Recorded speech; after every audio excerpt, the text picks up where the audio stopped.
Il pensait être immortel. Il pensait que 40 années de pouvoir avaient effacé la notion même de limite. Il pensait qu'un pays entier pouvait être transmis comme un héritage familial. Mais aujourd'hui, quelque chose se fissure parce que quand un Sénat étranger prépare un mandat d'arrêt contre le fils d'un régime, ce n'est pas juste un acte juridique, c'est un choc tectonique, c'est le signe que le monde, enfin, ne peut plus faire semblant être moins. Je veux que vous compreniez ce que cela signifie vraiment. Ce n'est pas seulement l'arrestation possible d'un homme, c'est l'effondrement lent d'un système construit sur votre silence. Un système qui a utilisé le sang de votre peuple comme carburant. Un système qui a transformé une nation en ferme privée pendant qu'il gouvernait. Ils n'ont jamais gouverné pour vous. Ils gouvernaient pour eux, pour leur nom, pour leur succession. Et quand j'ai appris ce qui est arrivé à la maison de Bobi Wine, quelque chose s'est brisé en moi. Parce que ce n'était pas une opération de sécurité, c'était une démonstration des hommes armés, ivres de pouvoir, envahissant un foyer, comme on envahit un territoire ennemi, une femme forcée de regarder son sanctuaire détruit, un message clair. Personne n'est protégé, la loi est notre uniforme. Mais écoutez-moi bien, chaque message de peur peut devenir un message d'éveil. Ils pensaient montrer leur force, ils ont révélé leur panique. Pendant 40 ans, Museveni a joué le rôle du partenaire stable, du vieux sage régional, du rempart contre le chaos, et l'Occident a applaudi. Ils ont envoyé des milliards, des armes, des équipements, des sourires diplomatiques, mais je pose la question que personne ne veut poser à voix haute. Où aller cet argent? Dans les écoles, dans les hôpitaux, dans l'avenir de vos enfants, ou dans le gaz lacrymogène qui vous étouffe quand vous osez parler, dans les fourgons sans fenêtres qui avalent vos jeunes la nuit, dans les machines de surveillance qui transforment la liberté en illusion. Voilà l'hypocrisie. Ceux qui rédigent aujourd'hui un mandat sont les mêmes qui ont signé hier les chèques de l'oppression. Et je vous dis quelque chose de plus profond, ce mandat n'est pas le début de la justice. C'est le résultat de votre lutte. Chaque marche, chaque voix, chaque mère qui refuse d'oublier le fils disparu. Le monde ne vous offre rien. Il finit seulement par admettre ce que vous saviez déjà. Le projet Muhoozi, cette idée obscène de faire d'un pays un testament politique, c'est une insulte. Une insulte à 50 millions d'êtres humains. Qu'est-ce qu'un peuple devient quand on le traite comme du bétail dans un héritage? Qu'est-ce qu'une nation devient quand elle accepte d'être transférée de père en fils? Ce n'est pas une tradition, ce n'est pas une monarchie, c'est un vol, le vol de votre futur. Et maintenant, tout commence à coûter plus cher parce que la loyauté achetée par la peur a une date d'expiration. Quand les comptes sont gelés, quand les visas disparaissent, quand les portes du monde se ferment, le palais devient une prison. Mais ne vous trompez pas, ce régime ne tombera pas en silence. Quand un mandat vise le fils, c'est une condamnation du père. Et ils ne laisseront pas leur héritage mourir sans incendier la terre. Internet coupé, élections militarisées, constitution suspendue, la stratégie de la dynastie, c'est le scorch earth. Mais moi, je vous dis ceci, on peut fermer Internet, on ne peut pas fermer l'esprit humain, on peut suspendre une loi, on ne peut pas suspendre la vérité dans le cœur de millions. Le véritable effondrement ne viendra pas de Washington. Il viendra du moment où vous cesserez d'être des sujets et deviendrez des citoyens. Et ce moment approche, parce que la pierre paraît solide jusqu'à ce qu'elle craque. La dynastie paraît éternelle jusqu'au jour où elle ne l'est plus. Je m'arrête ici.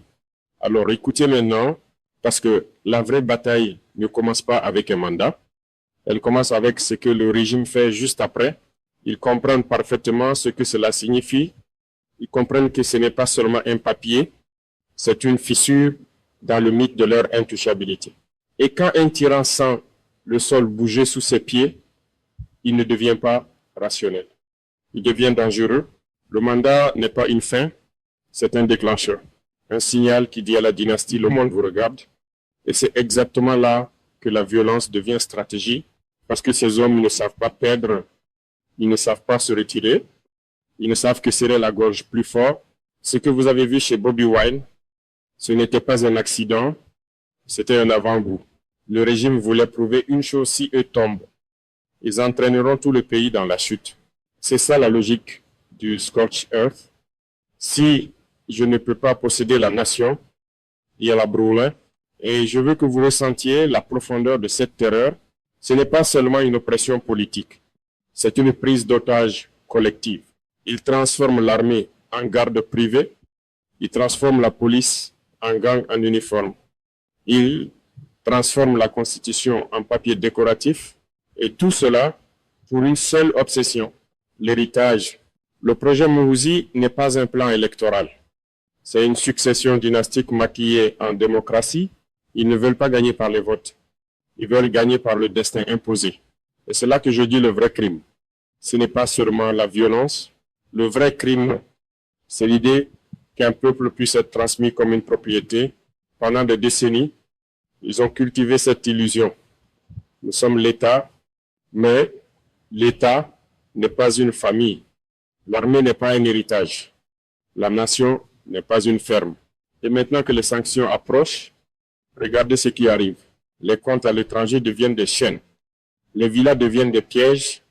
Les enfants envoyés en Europe deviennent des otages diplomatiques. Ils ont conçu leur pouvoir en pensant qu'ils pourraient toujours s'échapper. Mais quand le système financier mondial ferme la porte, le dictateur découvre une vérité brutale. On peut régner chez soi, mais on ne peut pas acheter le monde entier. Et c'est pour cela que ce mandat terrifie autant, parce que ce n'est pas une arrestation physique. C'est une cage invisible, gel des actifs, visa révoqué, non inscrit sur la liste, soudain, le palais rétréci, soudain, l'homme puissant devient un homme coincé. Mais je dois vous dire quelque chose de plus fort encore. Ce que fait l'Occident n'est pas une rédemption, c'est une correction d'embarras. Ils n'agissent pas parce qu'ils ont découvert la tyrannie. Ils la connaissaient depuis 40 ans. Ils agissent parce que la tyrannie devient gênante. Et voilà le poison de la justice sélective. Ceux qui parlent aujourd'hui de droits humains sont ceux qui hier finançaient les armes. Ceux qui écrivent aujourd'hui des sanctions sont ceux qui signaient hier des alliances. Alors je refuse de vous vendre une illusion. La liberté ne viendra pas en colis diplomatique.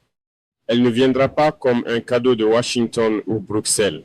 Elle viendra du sol, du courage des Ougandais, de cette minute précise où un peuple dit « assez ». Et c'est là que j'adresse directement un message aux jeunes soldats, parce que ce régime tient par une chose, la loyauté sous peur. Mais chaque soldat doit se poser une question. Mon uniforme protège-t-il la nation ou protège-t-il une dynastie? Mon serment est-il envers un peuple ou envers un compte bancaire? Car le jour approche où vous devrez choisir. Et ce choix décidera si vous serez remembré comme défenseur de justice ou comme outil de tyrannie. Je m'arrête ici. Alors, allons plus loin, parce qu'à ce stade, ce n'est plus seulement politique, c'est psychologique, c'est existentiel. Un régime comme celui-là ne survit pas par la force seule. Il survit par une architecture invisible, la peur dans le cœur des gens, la résignation dans les rues, le silence comme habitude nationale. La dynastie Museveni n'a pas seulement gouverné avec des soldats, elle a gouverné avec une idée. Rien ne changera jamais. Et c'est ça, leur arme la plus puissante, pas les chars, pas les prisons, mais la conviction collective que résister est inutile. Mais regardez ce qui se passe maintenant. On mandate des sanctions, un nom qui devient toxique dans les capitales étrangères. Ce n'est pas juste une menace extérieure, c'est une fissure intérieure. Parce que lorsque le monde commence à fermer ses portes, ceux qui servent le régime commencent à compter le prix. Et le prix change tout. Avant, la loyauté était rentable. Aujourd'hui, elle devient dangereuse.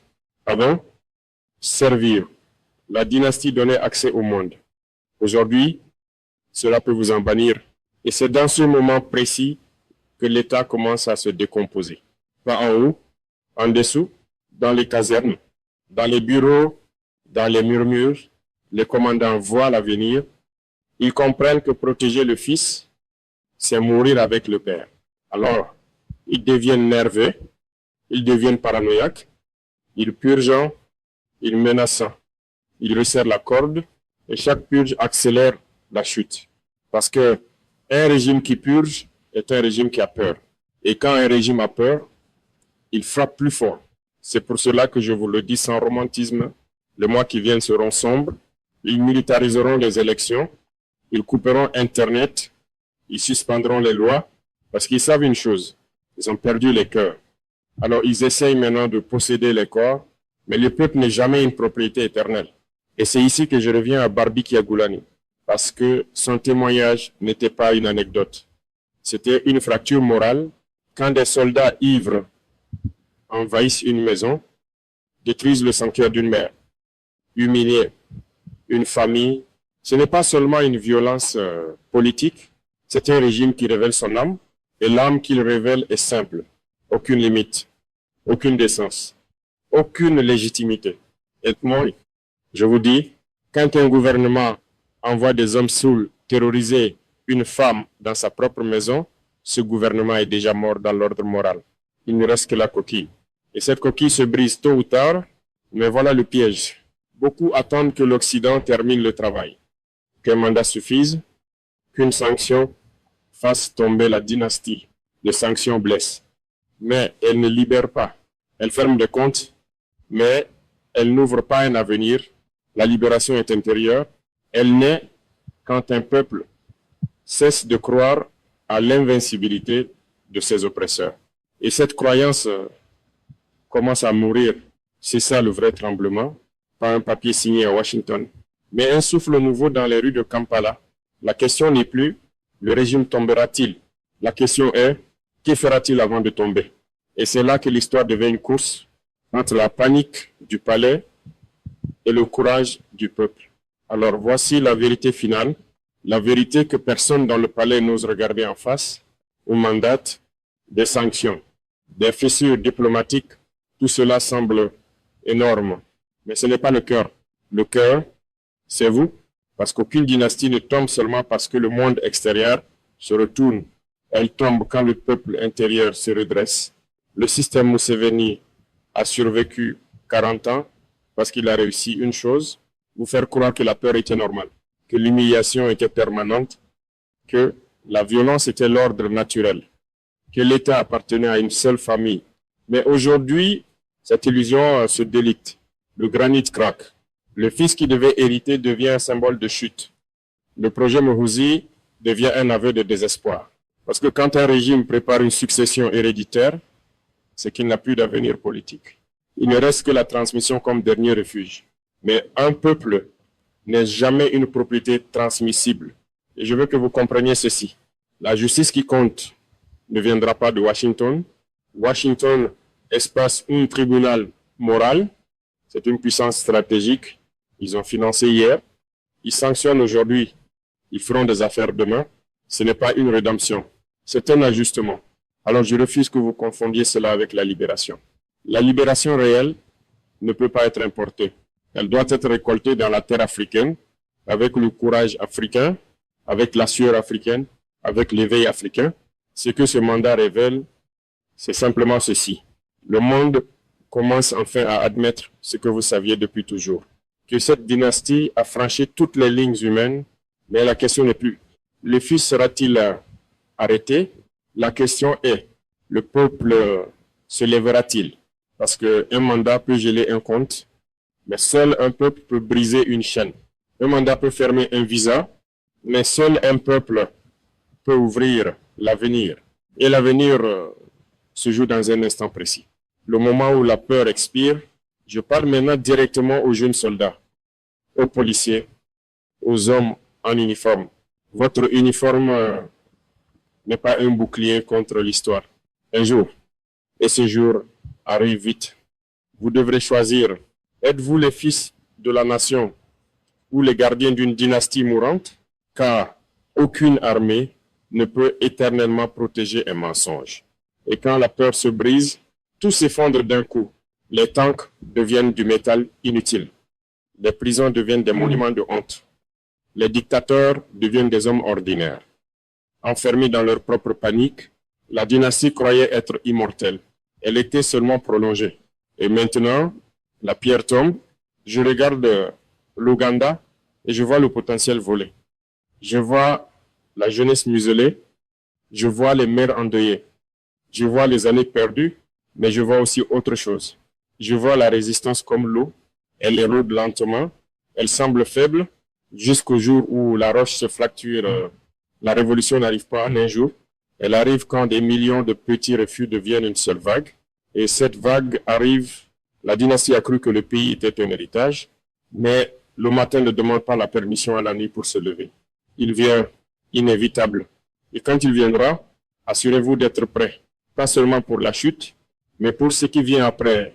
Car le vrai combat n'est pas de détruire un système, le vrai combat est de construire une nation où plus jamais un pays ne sera traité comme une ferme familiale.